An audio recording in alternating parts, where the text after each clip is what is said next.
নিজেকে আখের বছরের জন্য নয়, রাজনীতিতে নিজেকে ক্ষমতা সম্পন্ন করে এক নায়কতন্ত্র কায়েমের জন্য নয়, রাজনীতি হবে মানুষের সেবার জন্য।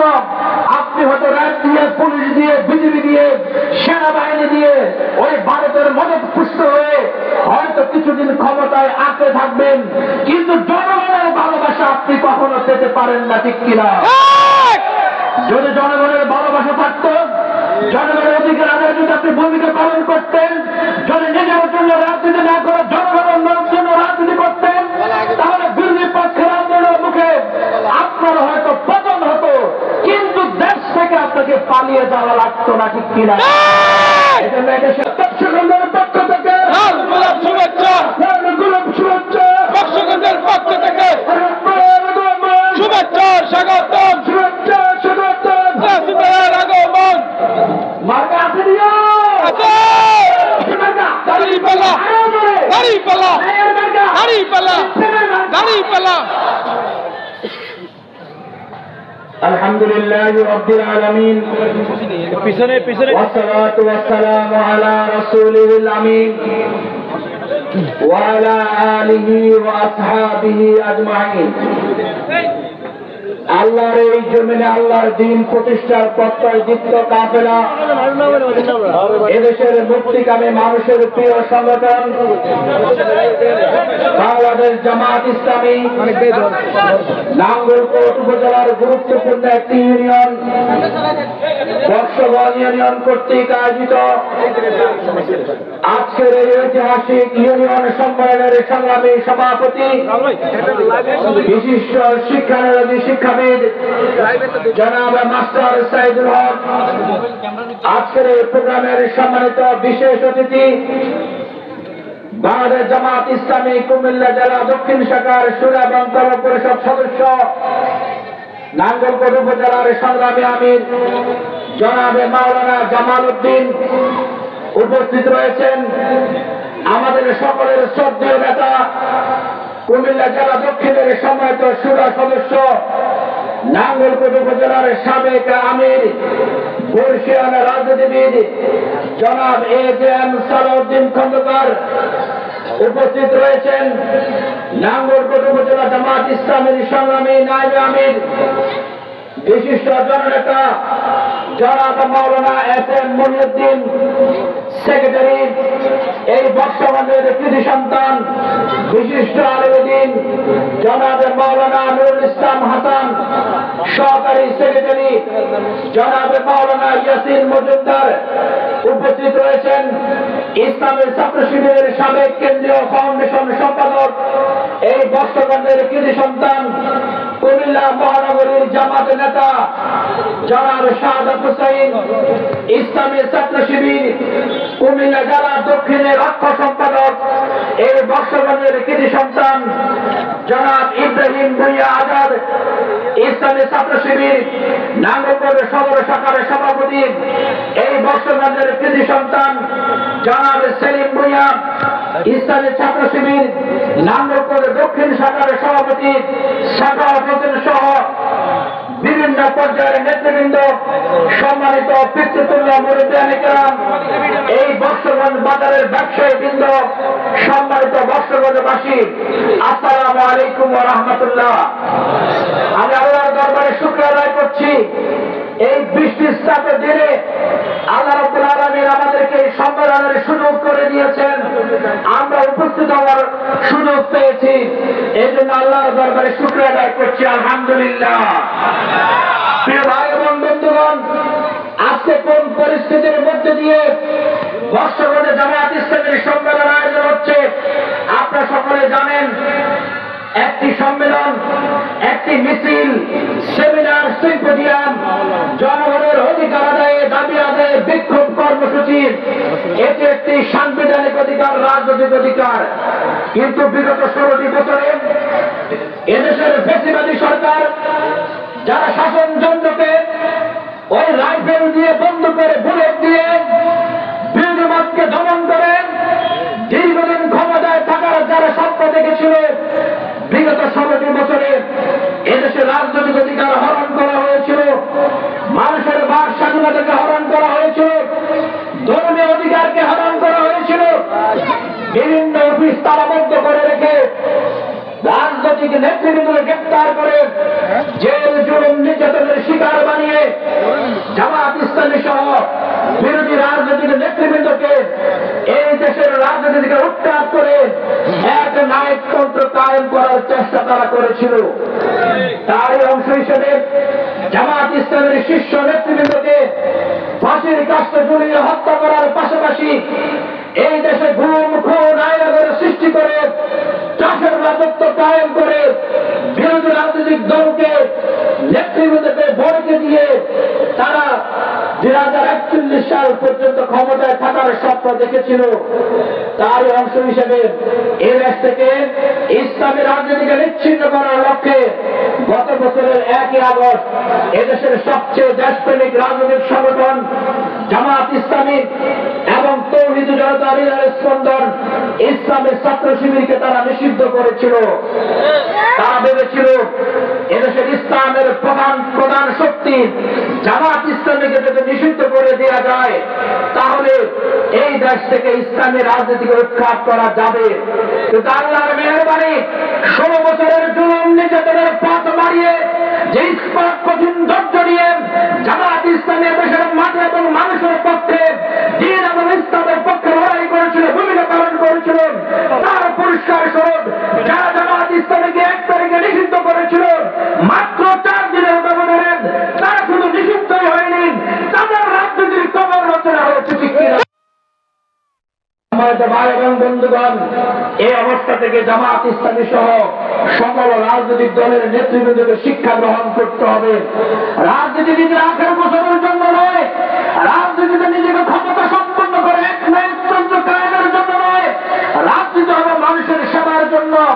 আপনি হয়তো র্যাব দিয়ে, পুলিশ দিয়ে, বিজেপি দিয়ে, সেনাবাহিনী দিয়ে ওই ভারতের মদত পুষ্ট হয়ে হয়তো কিছুদিন ক্ষমতায় আঁকড়ে থাকবেন, কিন্তু জনগণের ভালোবাসা আপনি কখনো পেতে পারেন না। ঠিক কিনা?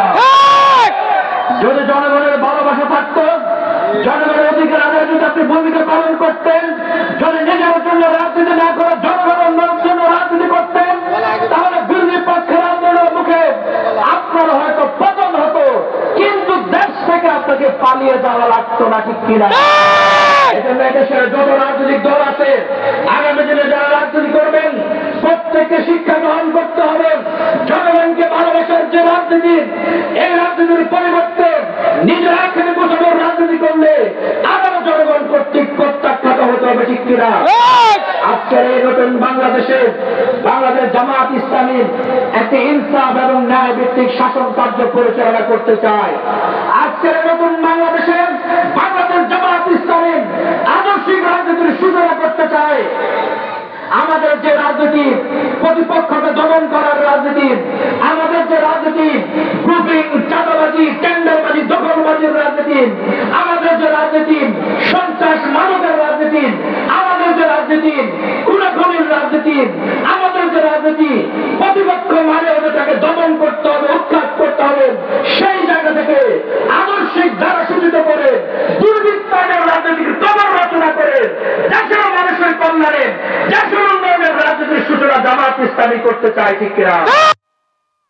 এবং বন্ধুগণ, প্রিয় বর্ষবাসী, আমরা আপনাদেরকে ম্যান্ডেট যদি আপনাদের দেন, আমরা আশ্বস্ত করতে চাই জামাত ইসলামীর নেতারা নিজের আখের বসানোর জন্য রাজনীতি করে না। জামাত ইসলামীর নেতারা কে এমপি পদ পাবে, কে মন্ত্রী পদ পাবে, সেজন্য গ্রুপিং করে, সন্ত্রাসী করে, খুনাখুনির রাজনীতি করে না। জামাত ইসলামীর নেতৃবৃন্দ রাজনীতিকে ইবাদত মনে করে মানুষের জন্য আমার যে দায়িত্ববোধ, আমার যে কর্তব্য, এই কর্তব্যের কারণে কাউকে আমাদের ময়দানে আমাকে জবাবদিহি করতে হবে। আমি বিধি সন্তুষ্ট হয়ে জামাত ইসলামীর নেতারা রাজনীতি করে। ঠিক কিনা? জামাত ইসলামী খোলাফায়ে রাশিদুনের আদর্শের আলোকে, রাসূলের রেখে দেওয়া আদর্শের আলোকে একটি সমাজ নির্মাণ করতে চায়, যেই সমাজে অর্ধ পৃথিবীর শাসক হওয়ার পরেও ওমর রাদিয়াল্লাহু তাআলা নিজের ক্ষমতা দেখাননি, বরং খোলাফায়ে রাশিদুনের দ্বিতীয় খলিফা হযরত ওমর বলেছিলেন, ফুরাতের তীরে যদি একটি কুকুরও না খেয়ে মারা যায় হয় খলিফা ওমরকে আল্লাহর কাছে জবাবদিহি করতে হবে। কিন্তু প্রিয় ভাই এবং বন্ধুগণ, আমাদের জন্য সবচেয়ে দুর্ভাগ্যের হচ্ছে আমাদের সমাজের যারা রাষ্ট্রনায়ক হন, এমপি হন, মন্ত্রী হন, চেয়ারম্যান হন, মেম্বার হন, তারা কুকুর তো দূরের কথা, মানুষকে পর্যন্ত কুকুরের মর্যাদা দেয় না, ঠিক কিনা? আমরা এই বাংলাদেশ সুজলা সুফলা বাংলাদেশ, এই বাংলাদেশের সম্পদের অভাবে আমরা বিশ্বাস করি, কিন্তু আমাদের অবশ্য সৎ নেতৃত্বের বুকানাঙ্গা মানুষের জন্য, গরিব কৃষক, শ্রমিক, মজুর, ব্যবসায়ী, রিক্সা চালক, সিএনজি চালকের জন্য এই রাষ্ট্র একটি বরাদ্দ করে, কারোর জন্য চাল বরাদ্দ করে, কারোর জন্য ডাল বরাদ্দ করে, কারোর জন্য ঘর কিংবা টিন বরাদ্দ করে, কারোর জন্য বিজিএফ এর কার্ড বরাদ্দ করে। কিন্তু বিগত 16 বছরে কেন 53 বছর ধরে আপনারা দেখেছেন এই বরাদ্দগুলো আমাদের যারা নির্বাচিত মেম্বার, চেয়ারম্যান, মন্ত্রী, এমপি তারা লুটপাট করে খেয়ে ফেলে, জনগণের হক মেরে খায়, জনগণের অধিকার থেকে তাদেরকে বঞ্চিত করে, ঠিক কিনা? আমরা চাই আগামী দিনে এমন নেতৃত্ব প্রতিষ্ঠিত হবে, জনগণের বিজিএফ কার্ড সসম্মানে তার কাছে পৌঁছে দিবেন। জনগণের চাল চেয়ারম্যানের খাদের নিচে পাওয়া যাবে না, বরং গরিব দুঃখীর দেখতে পাওয়া যাবে, ঠিক কিনা? এই রাজনীতির বন্দোবস্ত তৈরি করার জন্য আজকে জামাত ইসলামী কাজ করতে চায়। সম্মানিত ভাই এবং বন্ধুগণ, আমরা সব জায়গায় বলে থাকি, এখনো বলছি, আগামী দিনেও বলতে যেতে চাই, এই দেশে আজকে নতুন করে মানুষের মধ্যে আশার সঞ্চার হয়েছে। আজকে টেকনাফ থেকে তেতুলিয়া, রূপসা থেকে পাথরিয়া, মানুষের মাঝে নতুন করে আশার সঞ্চার হয়েছে।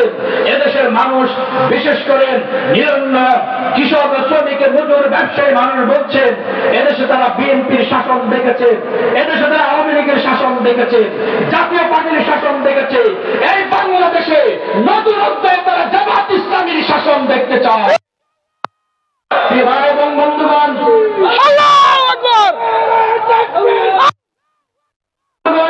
সম্মানিত দর্শকবাসী, আমরা আপনাদের কাছে বিনীত আবেদন করতে চাই, এখানে অনেক মুরব্বী নেতারা উপস্থিত আছেন, এদেশের রাজনৈতিক গতিধারা আপনারা জানেন, বুঝেন। 53 বছরে আপনারা বিভিন্ন মত এবং পথের মানুষকে নির্বাচিত করেছেন। আমরা জামাত ইসলামীর পক্ষ থেকে আজকে আপনাদেরকে আশ্বস্ত করতে চাই এবং আপনাদের কাছে আবদার করতে চাই, মাত্র 5টি বছরের জন্য জামাত ইসলামীকে নির্বাচিত করেন। আমরা গ্যারান্টি দিচ্ছি প্রতিহিংসা মুক্ত, সন্ত্রাস মুক্ত, দুর্নীতি মুক্ত, দুঃশাসন, এক্সপ্রেজিং, মাদক মুক্ত নতুন বাংলাদেশ আমরা আপনাদেরকে উপহার দেব। সমাজে ভাই এবং বন্ধুগণ, আজকে আমরা কোন আপনারা জানেন 2001 থেকে 2006 সাল পর্যন্ত জামাত ইসলামের 2 জন মন্ত্রী 3টি মন্ত্রণালয় পরিচালনা করেছিলেন। ওই সময় অনেকে দুর্নীতিতে গ্রেফতার হয়েছিলেন, কিন্তু এই 2 জন মন্ত্রী 3টি মন্ত্রণালয়ে 1 টাকার দুর্নীতি কেউ খুঁজে বের করতে পারেনি, ঠিক কিনা?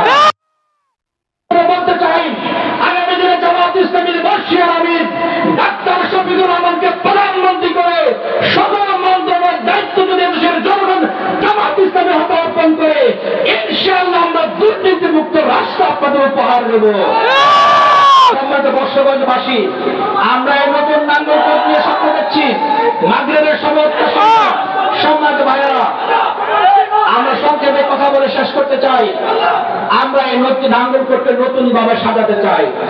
এই নাঙ্গলকোটের প্রতিহিংসার রাজনীতি এখন আছে কি নাই? আপনারা জানেন বাংলাদেশে একজন নিহত হয়েছে, রাজনীতি এখনো শুরু হয়নি, নির্বাচনের ঘোষণাই হয়নি। যার হারায় সে ভালো করে জানে সন্তান হারানোর বেদনা কেমন, স্বামী হারানোর বেদনা কেমন, পিতা হারানোর বেদনা কেমন। এই প্রতিহিংসা রাজনীতির লাগাম টেনে ধরতে না পারলে আজকে হয়তো ওই হেঁচাকালে একজনের জীবন চলে গেছে, আরেকদিন দেখা যাবে আপনার সন্তানেরও জীবন চলে যেতে পারে, ঠিক কিনা? সুতরাং দেশের মানুষ যদি সচেতন হয়, সন্ত্রাস, গ্রুপিং, চাঁদাবাজি, টেন্ডারবাজির রাজনীতি প্রত্যাখ্যান করে শান্তি এবং ন্যায়ের রাজনীতি প্রতিষ্ঠা করতে হবে নাঙ্গলকোটে।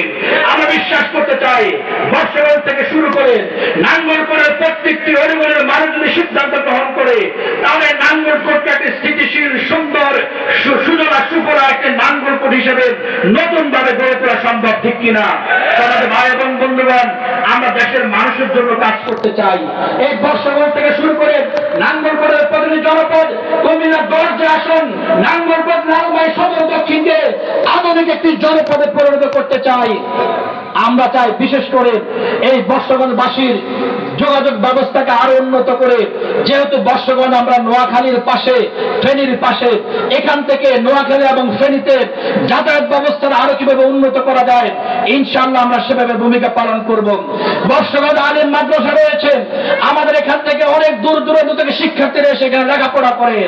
আমরা চেষ্টা করব এই বর্ষগঞ্জ আলিম মাদ্রাসাকে ফাজিল মাদ্রাসা উন্নীত করার জন্য ইনশাআল্লাহ। তার পাশাপাশি এই ঐতিহ্যবাহী বর্ষগঞ্জ হাই স্কুল, এই হাই স্কুলকে স্কুল এন্ড কলেজে পরিণত করার জন্য আমরা পদক্ষেপ গ্রহণ করব ইনশাআল্লাহ। আপনারা জানেন এই নাঙ্গলকোটের নামে একটি স্বাস্থ্য কমপ্লেক্স রয়েছে, কিন্তু এখানে স্বাস্থ্য সেবা ঠিক মতো পাওয়া যায় না, ঠিক কিনা? এখান থেকে একজন প্রসূতি মা প্রসব বেদনায় জর্জরিত হয়ে নাঙ্গলকোট কিংবা লাকসামে যেতে যেতে তার আগামীর সম্পদ সন্তানকে হারিয়ে ফেলে, ঠিক কিনা? এই বর্ষগঞ্জ স্বাস্থ্য সেবা কমপ্লেক্সকে আধুনিক মানে উন্নীত করার জন্য আমরা ভূমিকা পালন করবো ইনশাআল্লাহ। আমাদের রাস্তাঘাট, নালা নর্দমা খানাখন্দে ভরপুর, বৃষ্টি হলে পানি জমে যায়, ঠিক মতো পানি নামতে পারে না। তারপরে সামাজিক অনেক সমস্যা, দলীয় ক্যাডার ভিত্তিক শাসন ব্যবস্থা থাকার কারণে বিগত 16 বছরে মানুষ তার অধিকার ন্যায় বিচার পায়নি। বিচারের জন্য 5,000 টাকায় অন্যায় রায় দেওয়া হতো।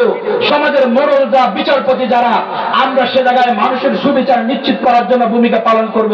তার পাশাপাশি এই বর্ষগঞ্জ যেহেতু সেন্টার, এই বর্ষগঞ্জ বাজারকে, এইখানে তরকারি বাজার, মাছ বাজার থেকে শুরু করে এখানে ব্যবস্থাপনার যানজট লেগে থাকে, এই সামগ্রিকভাবে বর্ষগঞ্জ বাজারকে উন্নীত করার জন্য আমরা ভূমিকা পালন করব।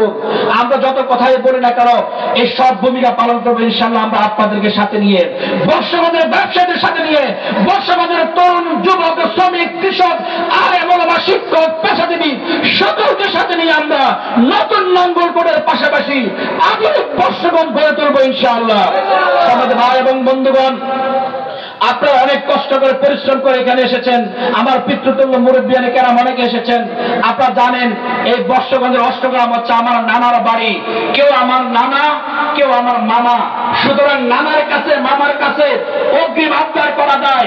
আমার বিশ্বাস বর্ষগঞ্জের মানুষ আপনাদের নাতি কিংবা ভাইয়েরাকে আগামী দিনে দাঁড়িপাল্লায় ম্যান্ডেট দিয়ে সংসদে পাঠাবেন ইনশাআল্লাহ। আমার নানা এবং মামাদের কাছে আবদার রেখে আপনাদেরকে অন্তঃস্থল থেকে ধন্যবাদ জানিয়ে আমার বক্তব্য শেষ করছি।